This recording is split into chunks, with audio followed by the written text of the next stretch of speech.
હવામાન વિભાગની મોટી આગાહી જાહેર કરવામાં આવી છે। આગામી 6 દિવસ ભારેથી અતિ ભારે વરસાદ અને સૌરાષ્ટ્ર દક્ષિણ ગુજરાતના 8 જિલ્લાઓમાં રેડ એલર્ટ જાહેર કરવામાં આવ્યું છે। જ્યાં મિત્રો હાલ અત્યારે ગુજરાતના સૌથી મોટા સમાચાર સામે આવી રહ્યા છે। રાજ્યમાં સૌરાષ્ટ્ર અને દક્ષિણ ગુજરાતના જિલ્લાઓમાં ભારેથી અતિ ભારે વરસાદનો માહોલ જોવા મળી રહ્યો છે। આ દરમિયાન હવામાન વિભાગે 8 જુલાઈ સુધી ધોધમાર વરસાદ વરસી શકે છે આ જિલ્લાઓમાં તેવી આગાહી જાહેર કરવામાં આવી છે।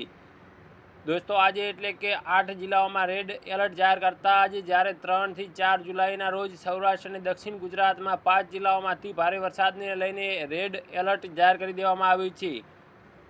हवामान विभाग अनुसार एटले के 3 जुलाई रोज पोरबंदर जूनागढ़ गीर सोमनाथ भरूच सूरत नवसारी वलसाड रेड एलर्ट जाहिर करता ज आ विस्तारों में धोधमार वरसाद वरस्यो हतो। साथे ज अमरेली वडोदरा नर्मदा तापी डांग जिल्ला में पण ऑरेंज एलर्ट जाहिर करवामां आव्युं छे।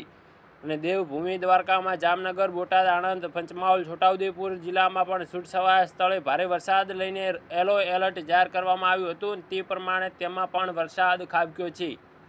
જ્યાં મિત્રો અલગ અલગ વિસ્તારોમાં વરસાદ ખાબકી રહ્યો છે। આઈએમડી દ્વારા જાહેર આગાહી કરવામાં આવી છે। 6 દિવસમાં 8 જિલ્લાઓમાં રેડ એલર્ટ જાહેર કર્યું છે। ગુજરાતના સૌથી મોટા સમાચાર આવી રહ્યા છે। વિડીયોની અંદર શું કહેવા માંગો છો કમેન્ટની અંદર જણાવી શકો છો। નવી અપડેટ જોવા માટે અમારી ચેનલને ફોલો કરવા ન ભૂલતા।